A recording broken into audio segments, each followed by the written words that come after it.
A crowded room. Two strangers, Alice and Bob, stand at opposite ends. Every word they say is heard by everyone, including Eve, who writes it all down. They call out a handful of numbers. That's all. Just numbers in the open. And when they finish, Alice and Bob each hold the same secret number, while Eve, holding a perfect transcript of everything they said, cannot work out what it is. No meeting. No courier. No sealed envelope.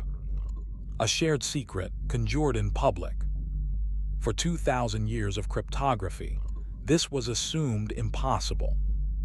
In 1976, it took 4 pages to do. First, the idea with paint instead of numbers. A public can of yellow sits in the middle. Alice mixes in her secret red and ships the orange mixture across the room, in full view. Bob mixes his secret blue into yellow and ships his green. Now the crossover. Alice adds her red to Bob's green. Bob adds his blue to Alice's orange. Both now hold yellow plus red plus blue, the identical murky brown. Eve holds orange and green, but unmixing paint is not a thing. She cannot extract the secret red or blue.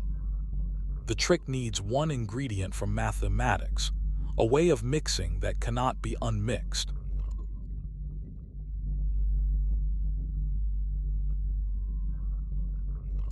The unmixable mixer is clock arithmetic. Work on a clock with 23 hours. Every result is wrapped to its remainder. Now take powers of 5. 5, then 25, which wraps to 2. Then 10, then 50 wraps to 4. The powers hop around the clock in a scrambled, unpredictable order. The wrap is the point. It throws away the very information, how many times we pass the top, that would let you retrace the steps. Forward is easy bookkeeping. Backward the trail is gone.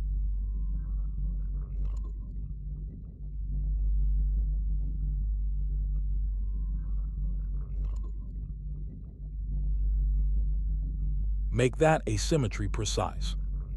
Computing 5 to a secret power mod p is fast. Square, multiply, square, multiply. A couple of thousand small steps even when the numbers are astronomical. The reverse, given the answer, find the exponent, is the discrete logarithm, and the honest method is trial after trial. For a 2,000-bit clock, that's 10 to the 616 trials. Every computer on Earth, running since the Big Bang, manages about 10 to the 36 operations. The street is one way, by a margin of 600 orders of magnitude.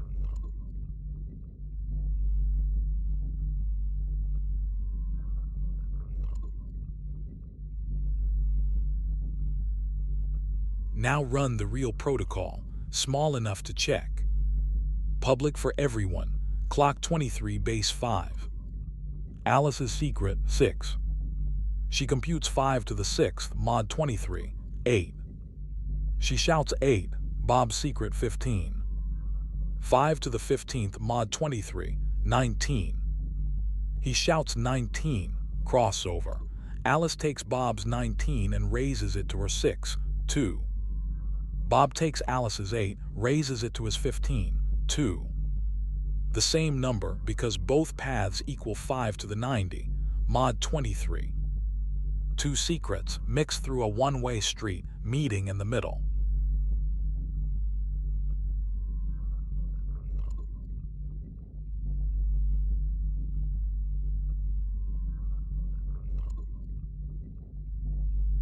And Eve. She heard everything, 23, 5, 8, 19. To find the shared secret, she needs a secret exponent. She must answer 5 to the what equals 8. On our toy clock, she can just try 5, 2, 10, 4, 28, 6 steps. Correct. Our example is a toy. But notice what her attack was. brute force retracing of the one-way street. Her work grows with the clock, Alice and Bob's barely does. The whole security of the internet lives inside that widening gap.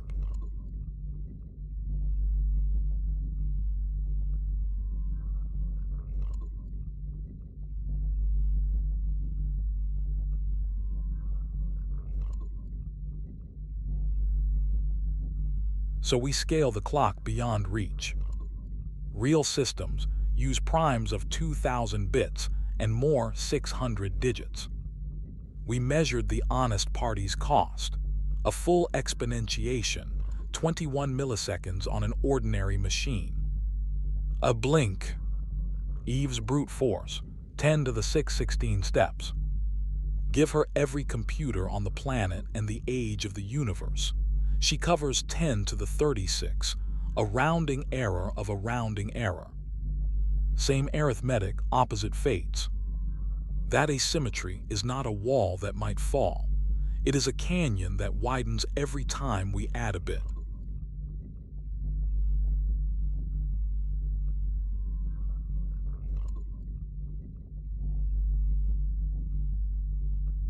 The paper that did it, 1976. New Directions in Cryptography, Whitfield Diffie and Martin-Hellman.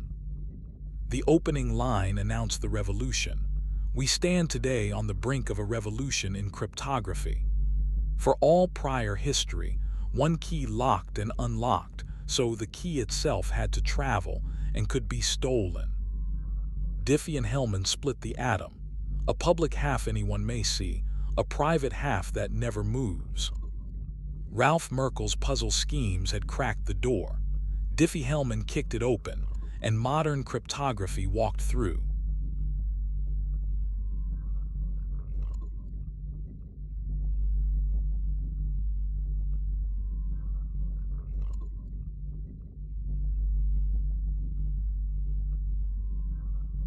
Then in 1997, a confession.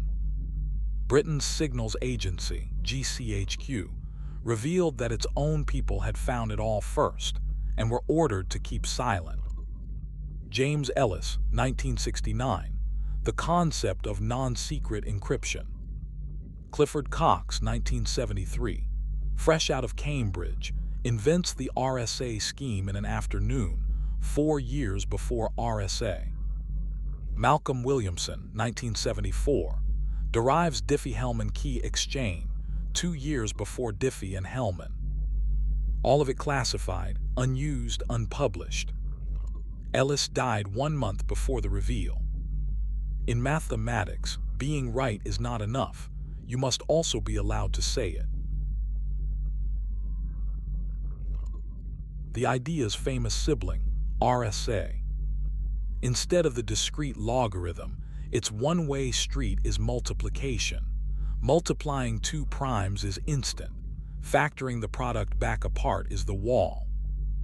A checkable miniature, prime 61 and 53, product 3233. Public exponent 17, private key 2753. Message 42 raised to the 17th, 2557 gibberish. Raise that to the private key, 42 again. Round trip complete.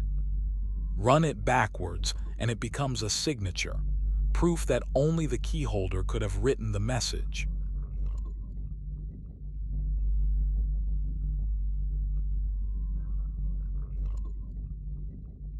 Where is the ritual now? Everywhere. The padlock in your browser, a Diffie-Hellman handshake, today usually on elliptic curves, runs before a single byte of the page loads. Your messages, your card number, your video call, each begins with strangers shouting numbers in public.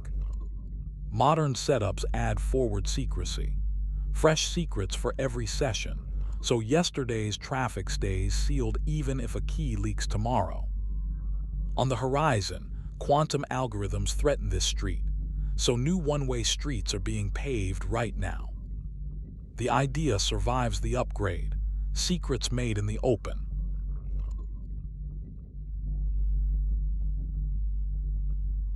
1 public clock. 2 private numbers.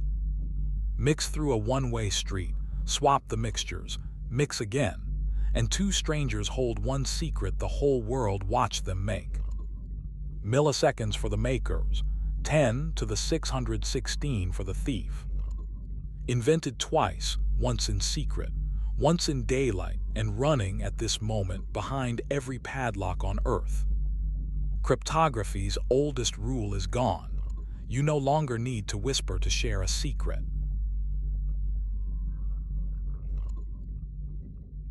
A secret made in public is still a secret.